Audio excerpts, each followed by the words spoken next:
Assalamualaikum warahmatullahi wabarakatuh. Alhamdulillah hamdalilladzi arsala rasulahu bil huda wa dinil haqq liyuzhirahu 'ala ad-dini kullihi walau karihal kafirun. Asyhadu an la ilaha illallah wa asyhadu anna Muhammadan abduhu wa rasuluhu la nabiyya ba'dahu.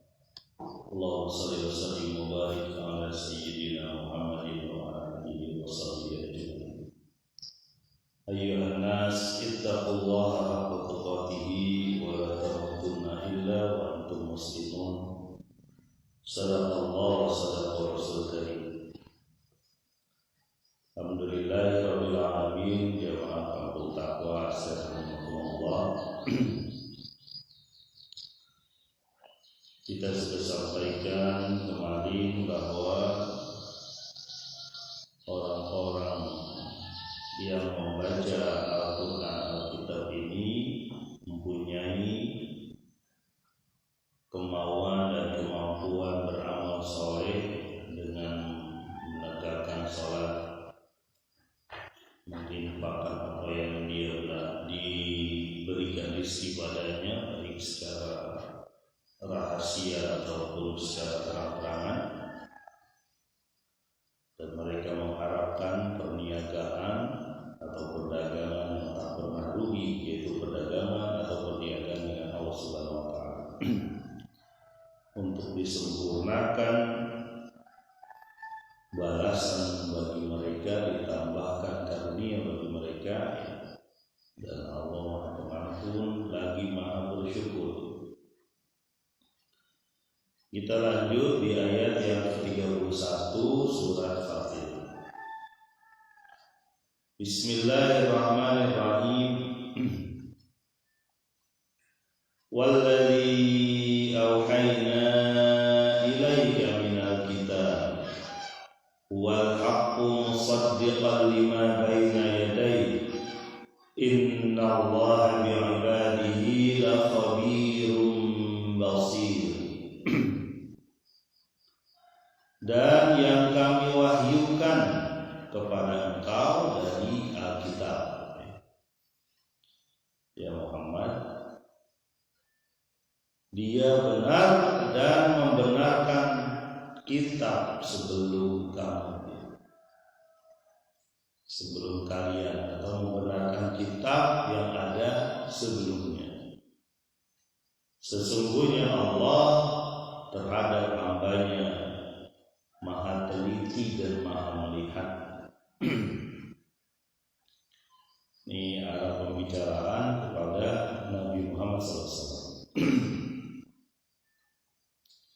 Bahwa yang diwahyukan kepada Nabi Muhammad ilaika, kepada engkau, berarti arah pembicaraannya adalah orang kedua, ya.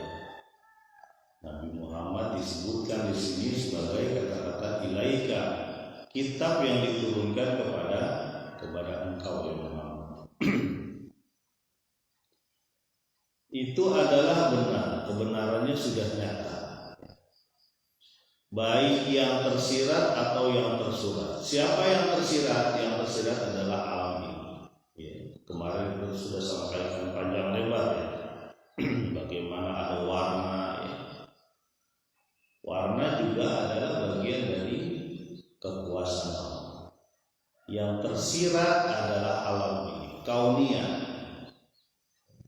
Bagaimana Allah mengganti siang dan malam, bagaimana Allah menurunkan manusia atau membuat manusia dilahirkan dari ibunya tanpa pernah tahu siapa yang meletakkan dirinya di rahim ibu.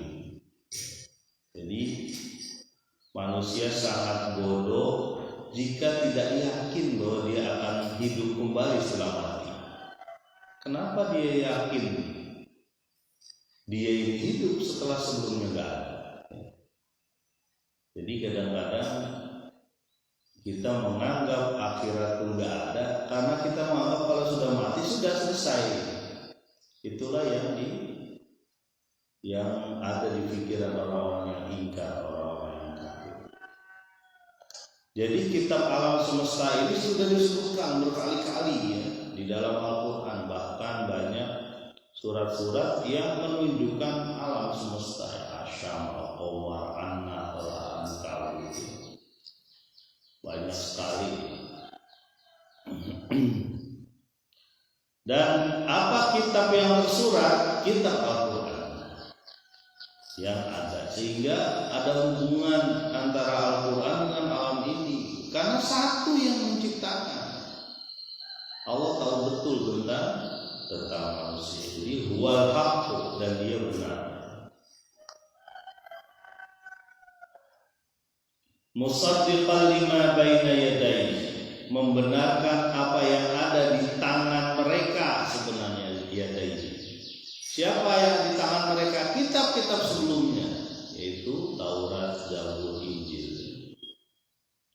Bahwa Rasulullah itu bukan ada ujuk-ujuk begitu saja, sudah ada garis sebelumnya, yaitu para rasul. La nufarriqu baina ahadin minhum. Kita tidak membeda-bedakan antara rasul-rasul sebelumnya. Jadi tidak ada itu nabi yang ini benar, nabi yang ini salah. Semua nabi benar. Semua nabi dalam bimbingan Allah Subhanahu wa Ta'ala, dan dibenarkan oleh dibenarkan terakhir oleh khataman nabiyyin. Siapa khataman nabiyyin? Nabi Muhammad SAW.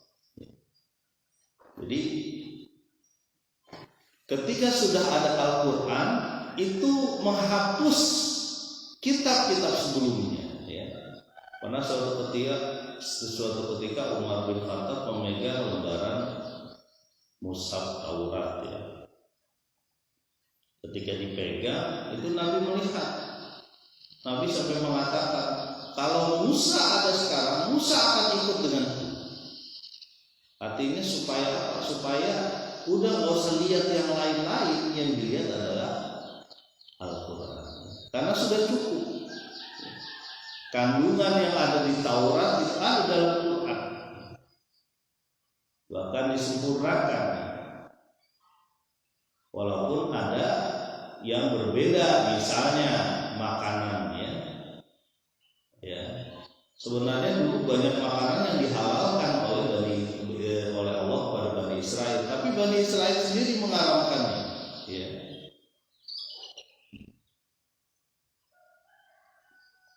Ada kawan saya itu pernah bilang, masalah halal haram juga ada di kalangan Yahudi.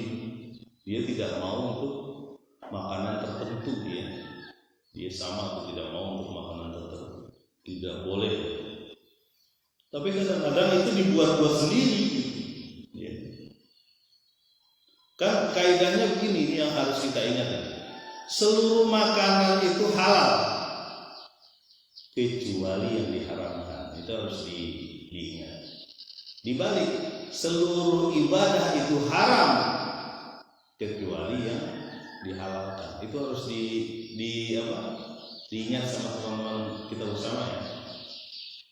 Seluruh makanan halal kecuali yang diharamkan. Berarti sedikit sebenarnya yang diharamkan. Seluruh ibadah haram, nggak boleh dilakukan kecuali yang dihalalkan, yang disampaikan oleh Nabi. Jadi makanya hati-hati kalau kita beribadah. Itu ya. Kemarin kasus nendang itu sesajen aja ramai ya. Yang kasus nendang sesajen di Merapi ya. Jadi ada ya, mungkin ada pendapat orang pasti. Kalau saya melihatnya mungkin orang itu kesal ya, gara-gara musyrik ini, kesirikan seperti ini,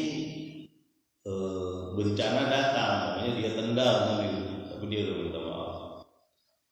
Masalahnya itu kalau yang ngasih sesajen itu orang non-muslim, jadi ini. Tapi kalau orang muslim sebenarnya masjidnya tidak memberi sesajen. Daripada beli sesajen, kasih orang miskin aja ya. Orang apa namanya? Banjir. Iya, ketahuan manfaat. Itu kan udah dimasak, Kalau budaya itu berbeda, jangan disamakan antara Islam dengan budaya, karena budaya itu berbeda-beda. Ya. Kadang-kadang disamakan tuh.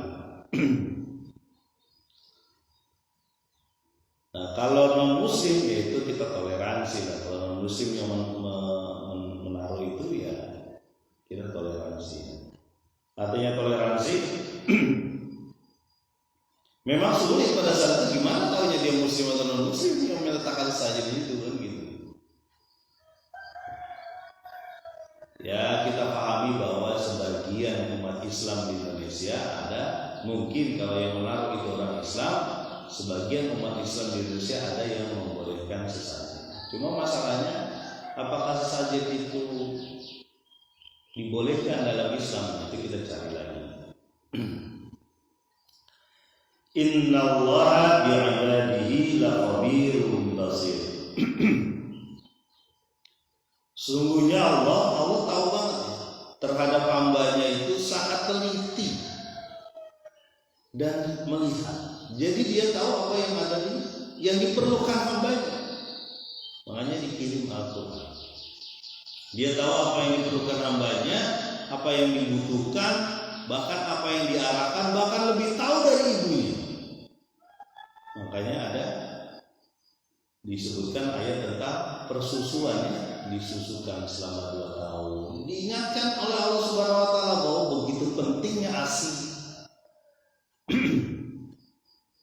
Allah tahu hambanya butuh makan. Falyanzuril insanu ila ta'ami. Maka perhatikanlah makanan. Perhatikanlah manusia terhadap makanan yang dia makan. Kenapa? Apakah halal? Apakah baik? Wah, assalamualaikum. How are you, Mister? How are you in Japanese?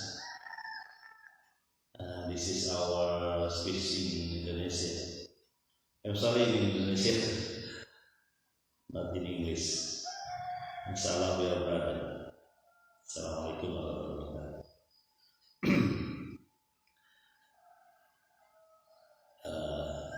Adanya sih dari Jepang. Alhamdulillah. Jadi kita kembali lagi bahwa Allah tahu terhadap manusia. Allah tahu terhadap makanan yang harus disiapkan oleh manusia. Halal, thayyib, halalan thayyib. Halalan thayyibah. Ya.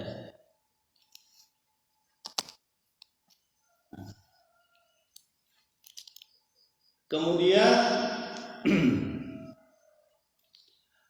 Allah juga mengetahui ya, panduan apa yang dibutuhkan oleh manusia. Panduan yang dibutuhkan manusia itu seperti apa? Contoh, panduan dalam pernikahan. Karena manusia punya kebutuhan. Karena pernikahan itu 2 kebutuhan fisik dan kebutuhan sosial. Di saat selain ini adalah bagian dari ibadah. Kebutuhan fisik, Islam mengajarkan bahwa menikah butuh beberapa syarat, ada saksi, ada walinya, karena itu bagian dari menyatukan 2 keluarga, bukan cuma dua individu ya, tapi menikah itu menyatukan 2 keluarga. Ini kadang-kadang suka kurang dipahami ya. Biarinlah, yang penting saya nikah dengan anaknya, bukan nikah dengan mertua. Nggak boleh begitu. Mestinya saya nikah dengan anaknya, mertua kita jadi orang tua kita. Anak-anak yang lain, ipar-ipar kita, berarti adik-adik kita atau kakak kita. Kadang-kadang ini yang nggak disadari, biarinlah. Akhirnya apa? Ribut mas, ipar dengan ipar ibu ya. Mantu dengan mertua jadi buronan misalnya. Aduh, saya sering lihat tuh di lucu di truk biasanya di belakangnya ada tulisan buronan mertua, dikejar-kejar kali sama mertua ya. Jadi mertua kita bukan dari ibu kita. Ya, buktinya apa? Kita tidak boleh nikah dengan mertua. Nah, ini dipandu dalam Al-Quran. Kalau dulu disebutkan bahwa beberapa cara menikah, ya, cara berhubungan lain jenis di masa jahiliyah itu ada sampai perkawinan bibit. Mungkin masih ingat ya? Perkawinan bibit itu luar biasa. Ada orang hebat, ganteng, keren, gagah, istrinya suruh di situ Pak selama sebulan Pak. Istrinya itu dikirim ke sana. Itu ada yang disebutkan oleh Aisyah radhiyallahu anha. Istrinya disuruh datang ke orang itu selama 1 bulan sampai ketahuan dia hamil. Berarti kan nyuruh istrinya berzina itu. Gitu. Ya, ada perkawinan bibit, ada perkawinan rame-rame, 10 orang masuk ke dalam perempuan, entah waktunya berbeda-beda. Kalau sudah hamil tinggal tunjuk, bapak saya bapaknya anak ini si A, gitu. Kan sama itu perzinahan. Al-Quran, ya, karena Allah begitu tahu tentang manusia, ya, dia tidak membiarkan rusaknya nasab. Itu yang perlu kita paham. Nasab keturunan itu tidak dibiarkan rusak. Ya, makanya kemarin kita sudah angkat, itu sudah sampaikan bagaimana anak angkat nggak bisa sama dengan anak kandung. Ini kadang-kadang salah. Dan harus disampaikan. Yang punya anak angkat sebelum balik harus disampaikan. Karena dia jadi non-murim dengan ibu angkatnya. Ya, bahkan dia bisa menikahi anak-anak dari ibu angkatnya, termasuk menikahi ibu angkatnya itu. Jadi kita harus ingat. Nah, Allah mengirimkan syariat tentang perkawinan. Allah mengirimkan syariat tentang waris dulu, ya.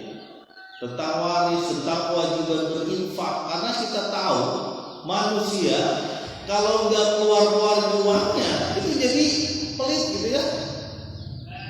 Jadi apa sih begitu cintanya dengan harta. Jadi ketika kita bersedekah itu sebenarnya mengurangi cinta kita terhadap harta. Jadi Allah begitu tahu, ya, tentang hambanya.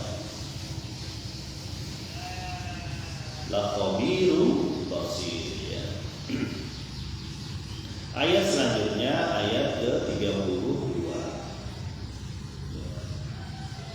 Tsumma awrasnal kitab Tsumma awrasnal kitab alladzina istafaina min ibadina faminhum zalimun li nafsihi wa minhum muqtasid wa minhum sabiqun bil khairati bi idznillah dzalika huwal fadlul kabir. Ya, Fatir ayat 32. Surat Fatir verse 32.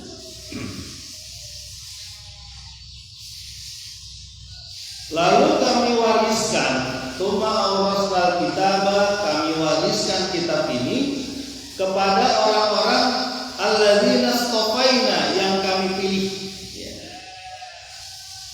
min ibadina, dari hamba-hamba kami. Di antara mereka faminhum zalimun li nafsihi, ada yang menzolimi, menganiaya dirinya sendiri. Wa minhum muqtasid, ada yang pertengahan. Wa minhum sabiqun bil khairati bi idznillah, ada yang mendahului itu apa ya? Mendahului dalam kebaikan, ya. Apa ya? Berlomba-lomba atau pertama-tama dalam kebaikan, ya, sabiqun. Biiznillah, dengan izin Allah. Dzalika wal fadlul kabir, itulah karunia dari Allah yang besar. Nah, kitab ini diwariskan kepada siapa? Ya. Kitab Al-Quran ini diwariskan kepada siapa? Kepada hamba-hambanya yang dipilih. Ya, ini mengisyaratkan kepada kita bahwa umat Islam itu mestinya bangga, ya, mendapatkan kitab Al-Quran. kita kaum muslimin ini bangga. Makanya kita ajarkan kepada anak kita, termasuk pada diri kita sendiri, untuk bangga terhadap Al-Quran, bangga terhadap Islam, bangga terhadap syariat ini. Kenapa? Karena syariat ini yang mengatur manusia sudah ratusan tahun, 1400-an tahun, dan gak pernah berubah. Ya, secara umum tidak pernah berubah dalam Al-Quran, tapi penerapannya mungkin bisa berubah sesuai dengan kondisi zaman. Ya. Contoh, saya nggak mau baca Al-Quran, ya, kecuali yang ada kertasnya saja. Misalnya ini yang kita pegang sekarang ya. Karena zaman dulu nggak ada handphone, jadi saya nggak mau pakai handphone untuk baca Al-Quran. Ya. Saya pakai Quran yang ada kertasnya aja. Sekarang boleh nggak baca handphone? Baca Al-Quran dalam handphone, pakai handphone. Ulama banyak menyatakan boleh ya. Karena alat saja. Nah, ini ada cerita sedikit nih, Pak, mengenai speaker. Nah, ini kita harus paham karena beberapa orang ada yang begitu. Kemarin di titik komunitas pendidik Nusa yang ada di Ciarutan Ilir, ya, itu ketika kita datang ke sana itu lagi pada rame di majelis taklim. Di majelis taklim kok kayak ada kegiatan yang lama banget. Kemudian kita waktu itu ada satu kegiatan, urusan air atau urusan sembako atau mengajar. Ngobrol-ngobrol ternyata itu Pak masalah speaker. Kenapa speaker? Ini orang-orang sini sudah mulai ada yang pakai speaker Pak. Sebelumnya kan aspek, di speaker. Nggak cuma di situ ya, Pak Maman ya, di sebagai di Jujung Jalan. Iya, Jujung Jalan itu. Ada sandal juga yang ya di speaker Pak. Iya. Kebetulan musola atau majelis taklim di situ sudah mulai pakai speaker Pak di Ciarutan Ilir itu. Diturunin Pak speakernya. Diturunin sama itu. Disuruh sama ustadznya yang itu, yang anti speaker itu. Nah, masyarakat di situ sudah mulai ada speaker, merasakan manfaatnya Pak. Kenapa? Kalau lagi azan kedengeran, orang yang lagi ke mana? Ke kebun itu udah siap-siap gitu ya. Kalau ada kematian juga kan diumumkan di speaker Pak. Innalillahi gitu kan, telah meninggal ini. Mereka siap-siap lalu takziah gitu. Jadi merasakan apa pentingnya speaker ya. Nah, diturunkan, masyarakat marah kan gitu karena sudah merasakan oh iya enak pakai speaker gitu, jadi lebih tahu gitu. Yang satu berkuku bahwa speaker itu nggak ada zaman Nabi. Speaker nggak ada, dia punya handphone gimana? Gitu kan kadang-kadang. Mohon maaf ya, mungkin ada yang bilang, handphone beda dengan speaker. Apa sama teknologi lah, ya kan? Kalau yang ini teknologi memperkeras suara, ya itu teknologi macam-macam. Ada suara, ada gambar. Sampai menurunkan MUI itu Pak. MUI didatangkan dari kecamatan berapa? Majelis Ulama Indonesia gitu. Dan perangkat desa juga. Saya nggak tahu sampai sekarang tuh gimana apa namanya. Setelah itu saya belum selesai nanya lagi gimana kasus menurunkan speaker. Masyarakat masih tetap pengen naik gitu. Jadi apa namanya, masalah teknologi itu mah kayak pisau kan gitu, kita pakai atau kita nggak pakai. Dulu orang sunat mungkin pakai pelepah bambu yang diiris aja bisa kan gitu kan. Sekarang teknologi udah canggih, yang penting kan sunat kepotong gitu ya. Jadi ini kita lanjut lagi ya. Kembali lagi bahwa kita dipilih oleh Allah min ibadina, dari hamba-hambanya. Berarti kita harus bangga. Yang kedua, kita harus taat. Ada konsekuensi ketika kita dipilih Allah sebagai pemegang Al-Quran. kita kuntum khairu ummatin ukhrijat lin-nasi ta'muruna bil ma'ruf wa tanhauna 'anil munkar. Kuntum khairu ummah. Nama Ira saya masih ingat Ira. Namanya waktu saya kaget. Namanya siapa? Ira. Nama panjangnya siapa? Kuntum khairu ummah. Oh, bagus benar. Nama dalam Al-Qur'an. Kamu adalah sebaik-baiknya umat. Kuntum khairu ummah. Ya, kiranya dengar ya. Jangan belum harus ngomong dulu.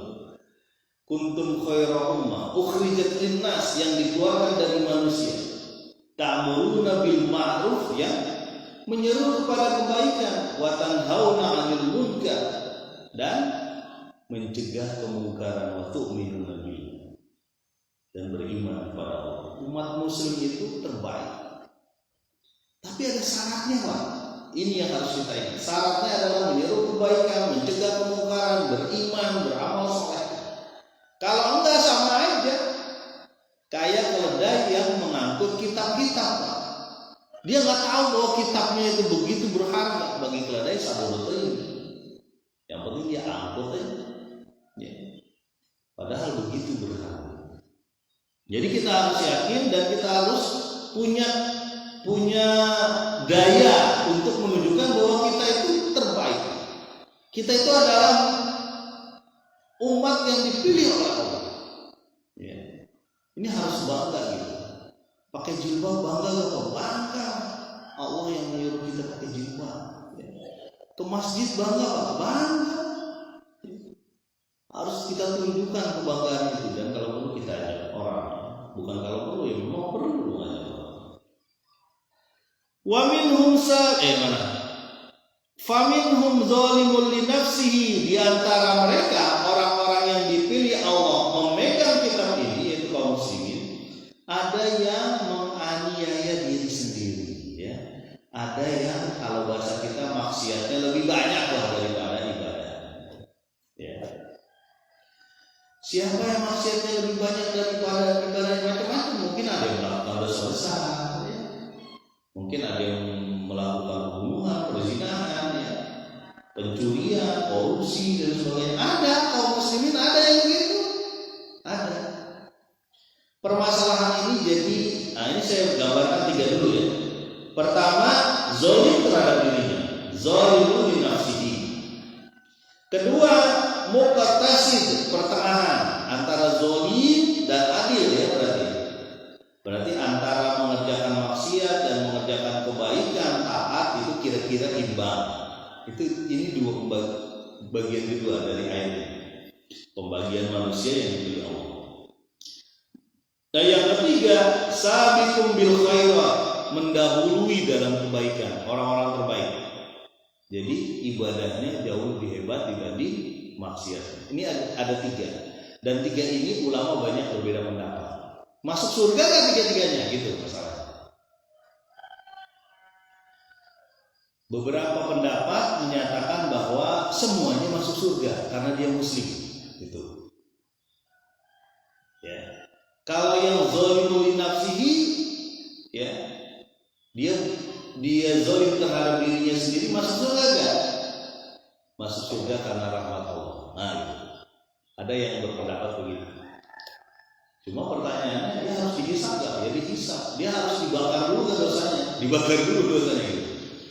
Jadi keyakinan kita muslim itu akan diminta pertanggungjawaban juga, akan diminta juga. Ya. Bahkan dosa-dosanya akan ditambah kalau dia melakukan kezaliman, dan orang yang dizalimi itu meminta pahala. Kalau pahalanya udah habis, dosanya dipindah ke dia. Berarti banyak. Nah, yang paling banyak perdebatan itu di ayat ini, di bagian faminhum zalimun li nafsi, yang menzalimi dirinya sendiri, ya. Ada yang mengatakan, apakah dia seperti apa sebenarnya orang yang zalim terhadap dirinya? Ya, dia zalim dengan hartanya misalnya, zalim dengan tubuhnya, ya. Mestinya tubuhnya istirahat, ini begadang wae, kan gitu Pak. Makanya benar kata Bang Haji Rubairama, yang begadang jangan begadang ya. Kalau tak ada artinya. Kalau dia jadi satpam ataupun roda wajar begadang. Kadang-kadang anak muda itu bukan anak muda Pak, bapak-bapak juga begitu ya. Bela-belain begadang itu pas pagi kerjanya juga nggak nafsu lah namanya juga ya. Dan ada lagi yang manja yang zolim terhadap dirinya macam-macam, membuat dirinya sakit ya. Ada yang menggambar tubuhnya ya. Ada yang macam-macam, memasukkan ke dalam mulutnya itu hal-hal yang nggak benar, ada Pak ya. Ada narkoba ya. Kalau yang paling kelihatan itu rokok. Nah, rokok itu kan memasukkan sesuatu yang nggak benar, sayang. Wah, Pak Arfan nggak ngerokok sih jadi ngomong kayak gitu. Ya iya harus disampaikan. Sayang gitu. Jadi orang yang dipilih Allah, alladzina astafaina min ibadina, itu ada 3 golongan. Golongan yang pertama golongan yang zalim terhadap dirinya. Kalau orang menyebutkan ini golongan munafik, ya. Walaupun bukan munafik itikadi, mungkin munafik amali dia. Itikadi adalah munafik yang benar-benar membenci Islam. Contohnya Abdullah bin Ubay bin Salul, dia membenci Islam. Ya. Kalau sebagian kaum muslimin mungkin munafik secara amali, secara amalnya dia munafik. Dia sudah Islam tapi dia belum bisa untuk meninggalkan maksiat. Pertanyaannya Pak, apakah ketika sudah Islam, sudah ngaji, sudah datang sholat ke masjid dan sebagainya, apakah maksiat itu akan hilang Pak? Belum tentu.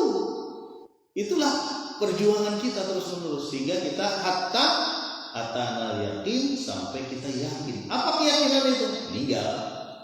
Ya. Makanya perjuangan misalnya ya, laki-laki perjuangan sebelum menikah adalah menahan diri dari pandangan sama wanita lain. Ketika sudah menikah sudah terjaga, tapi apakah lewat juga atau misalnya apakah dia akan melihat wanita lain? Iya, tetap, tapi terjaga. Ya, makanya ada penyaluran.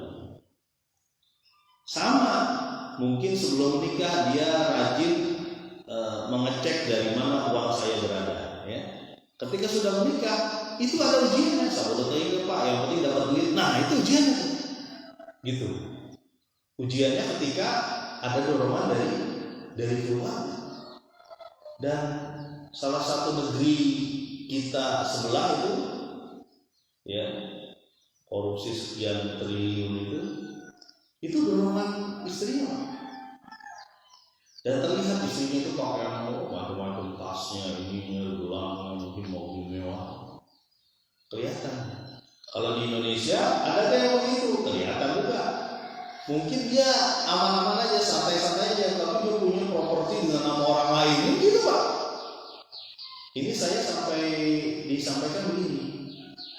Di daerah Sumatera itu banyak kebun sawit milik orang asing, tapi namanya Indonesia.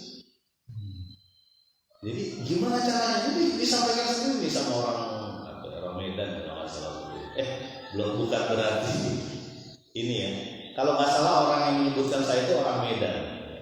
Dia menyampaikan sendiri bahwa ada orang asing datang ke provinsi mana, entah Riau atau mana saya lupa. Yang banyak sawitnya lah. Kemudian ada tukang tambal ban Pak.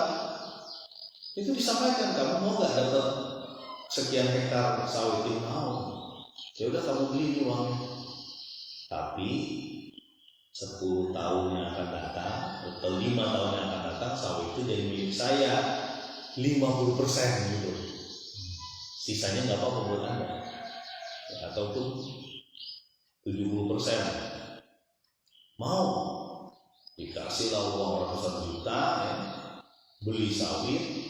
Nah, kemudian bisa 10 hektar gitu. 10 hektar, kemudian 5 tahun dia dapat 1 hektar. Senang gak tuh tukang ban? Senang banget, 5 tahun dapat 1 hektar. Tapi orang asing itu punya berapa? 9 hektar. Jadi biarin namanya dia, tapi penguasaannya milik orang asing. Nah ini repot nih kalau ya. Kembali lagi yang kedua adalah ya wa minhum muqtasid, orang yang pertengahan. Pertengahan itu berarti antara maksiat dan taatnya kira-kira mirip. Pertanyaannya adalah kira-kira kita di mana ini? Kita khawatir di dua ini kan, di pertengahan atau yang di zalimu di nafsi. Nah, kalau yang pertengahan itu kan, kalau di sirat itu kan mikir di sirat itu nanti menuju surga atau neraka itu apakah dia turun atau. Makanya ada yang mengatakan orang yang pertengahan ini masuk surga, ya, masuk surga dengan syafaat dari Nabi Sallallahu Alaihi Wasallam. Jadi penting bagi kita menyebutkan Nabi, salawat untuk Nabi, di samping mengikuti cara-cara Nabi. Jangan cuma salawatnya ini bagus banyak gitu, tapi cara-caranya nggak ada cara-cara Nabi gitu. Waktu salawat aja dia selawatan mengingat Nabi. Tapi kita ingat bahwa Nabi itu adalah qudwa, uswa, itu yang kita ikut. Kita harus ittiba dengan dia, mengikuti Nabi. Selawatan tapi pakai cara haram. Ya, ada selawatan tapi masih gade haram, ya. Minjem uang dengan cara haram, ngambil bisnisnya pakai yang haram. Gimana selawatannya bisa makbul gitu. Ya. Kadang-kadang begitu tuh kita lupa pada inti, ingat pada kulit. Lupa pada inti, ingat pada kulit. Nah, wa minhum sabiqun bil khairati biiznillah. Di antara mereka ada yang mendahului atau menjadi penghulu dalam kebaikan. Nah, ini yang kita pengen paham. Ya. Saling fastabiqul khairat, berlomba-lomba dalam kebaikan. Dia tahu kebaikan manusia itu perlu diajak lomba, boleh juga baik. Perlu diajak lomba untuk berbuat kebaikan. Ya. Kalau saya kadang-kadang sama anak saya itu sederhana saja. Kalau anak saya itu melakukan suatu kebaikan atau prestasi, biasanya saya peluk, Pak. Anak saya itu saya peluk, dia sebutin nih, saya ini, kita peluk itu cukup. Ya. Perlu nggak Pak ditampilkan di medsos, itu beda pendapat. Kalau saya sih nggak terlalu, udahlah. Kalau saya peluk kayak, karena itu adalah lomba dalam kebaikan. Anak kita sudah bisa surat ini, kita peluk, kita ya, masya Allah, mudah-mudahan Allah tambah. Sudah bisa ayat ini, sudah bisa hafalan ini, sudah bisa melakukan, sudah bisa sholat berjamaah, yang sederhana kayak gitu. Sudah bisa mencuci piring, gitu Pak. Sudah bisa mulai mencuci baju, sudah bisa menyapu halamannya, sudah bisa ngepel, itu kan kebaikan. Sudah bisa masak, kebaikan. Itu kita perlu kita hargai. Pak, cuma meluk doang yang salah. Pelukan itu bagian dari kasih sayang. Ya. Dzalika huwal fadlul kabir, begitulah karunia Allah yang besar. Jadi umat Islam itu dapat pilihan, ya, menjadi pilihan yang diharapkan, ya, bagi manusia untuk apa? Untuk menyebarkan kebaikan, kemaslahatan. Mudah-mudahan bermanfaat. Subhanakallahumma wa bihamdika asyhadu an la ilaha illa anta astaghfiruka wa atubu ilaik. Assalamualaikum warahmatullahi wabarakatuh.